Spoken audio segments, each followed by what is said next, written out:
Funcom had a dev stream the other day, and oh boy, was it bleak and annoying. So to save you the trouble of watching it, here's a TLDR that goes a little more depth on the information of what we can expect in Chapter 2 and the update coming with that. That being said, I did try personally testing the update myself. However, Funcom decides it's a great idea to force us to progress from level 0 to endgame.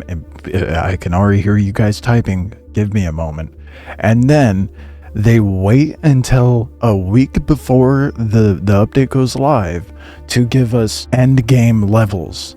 Why? I'm not going to spend X amount of weeks to get myself to a point to be able to enjoy and try out the new stuff you guys add in. Makes no sense. And then you on September 1st, you're like, oh, okay, well, here's 200 skill points, here's a bunch of intel and money for those who have already made a character. So for individuals like myself, that was like, oh, cool, they gave us means of having endgame without having to grind for it. Made a character after September 1st, and I still have to grind. Just make us an endgame level from the get-go to test the new shit, dude. It makes no sense otherwise. We're testing, not playing the actual fucking game. And before those of you who are like, well, they want to be able to test progression, we're not testing progression. We're not testing anything of that nature. We are testing endgame stuff. What did they add that was new? Well, we'll be getting into that, but that's not what we're testing. Anyway, now that I'm done with my little TED Talk rant here, what we can expect is Chapter 2, which is free to play, and just offers more story. Then there's a DLC that brings in new building pieces, which they showed in more depth on the dev stream, more so just kind of showed gameplay while they rambled. It was such an insufferable dev stream. Sorry for anyone who wasted their time with that. New armor and weapon skins, as well as a new vehicle that even the devs said is just a status symbol and gives you absolutely no benefit. There is a mild bit of benefit though. Stats-wise for the new vehicle, it has better acceleration than the sand bike, but a lower top speed.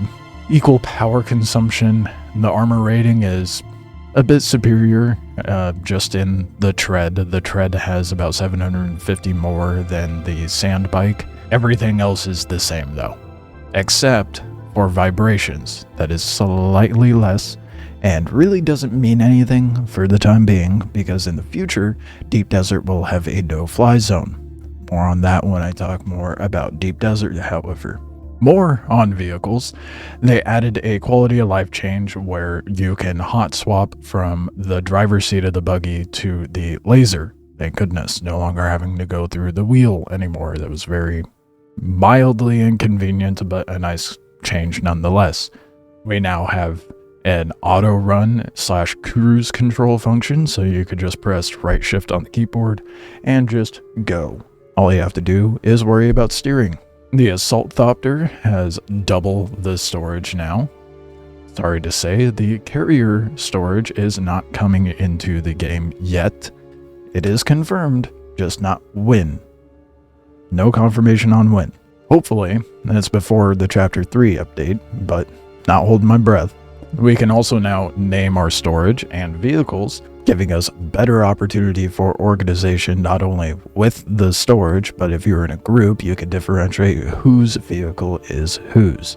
They've expanded on some of the testing stations within Haga Basin, basically giving it like a, the hidden rooms where there's the glowing book deal. It looks like a glowing book, and it opens the bookshelf and you go through, there's another room, and now there's like this cave going down and a door. And some of these locations, I'm assuming those are associated with the new chapter being added in or the DLC. I'm not certain. My guess is probably Chapter 2. We'll see though. We have no access to said door at the end of the cave, but we were able to see it nonetheless. It's there, it exists. Speaking of the DLC, there's now a point of interest on the Haga Basin map involving the DLC. It seems to be more of like a starting point for said DLC. Not much, it's just a point of interest, not much to really speak on in that matter. There are new contracts and dynamic encounters, which I find incredibly dumb that they decided to call it that, is basically just mission givers out in the open world. There's nothing dynamic about it.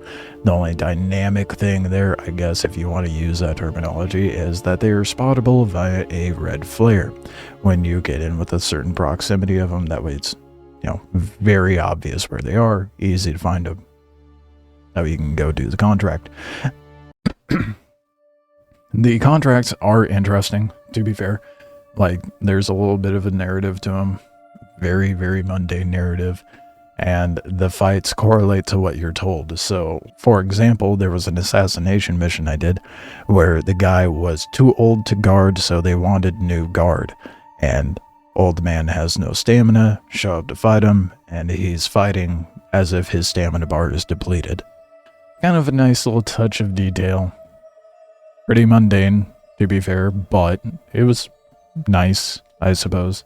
There's new armor specific to classes now. The armor has class buffs for your cooldown rates of abilities and such.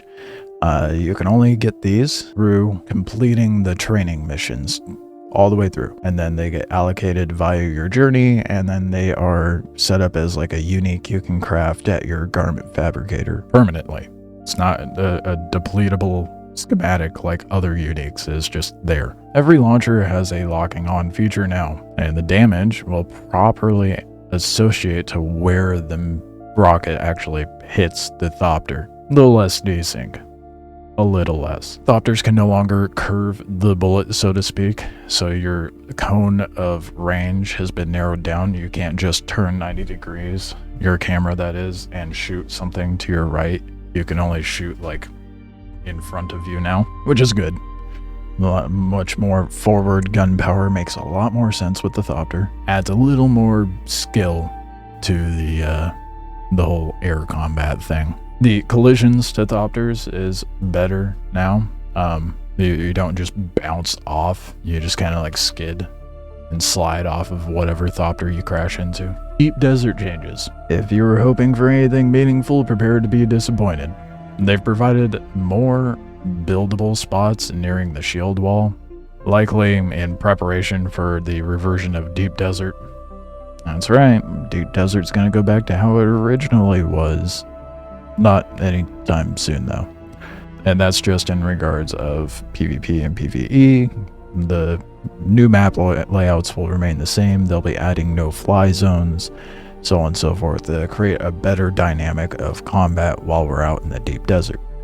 So over the next 3 months, I highly recommend that you farm as much spice and plastanium in the deep desert as much as possible. That way you're prepared for when the reversion of deep desert inevitably happens in the Chapter 3 update. What changes we can expect with it though is new weapons, new armor. I haven't really looked into them because of, well, the rant I had at the beginning of the video. So if you're upset I didn't do the actual testing myself through a lot of these, I did touch it a little bit, but didn't get to touch everything because I do have a life outside of a dead game. But I digress. Speaking of schematics, the enemies now will spawn in tandem when the loot comes back, rather than there just being a bunch of enemies. You clear them out and then you get to the end and find that there's no loot at the end. Love that. Glad that's changed. There is going to be a scaling of NPC difficulty. So the lower tiered ones are going to have terrible accuracy as you go further up, and the enemies get better gear, etc. They're going to have better aim, thus being more difficult. And honestly, I kind of noticed that in the little bit of testing that I did do. You can now recustomize your character. Ooh, more tattoos, more hair, more colors. Gets covered up by armor anyway, who cares? And you can bet a donkey. These are in the social hubs. There's contracts that have been added to the social hubs. No repeatable quests or anything of that nature yet.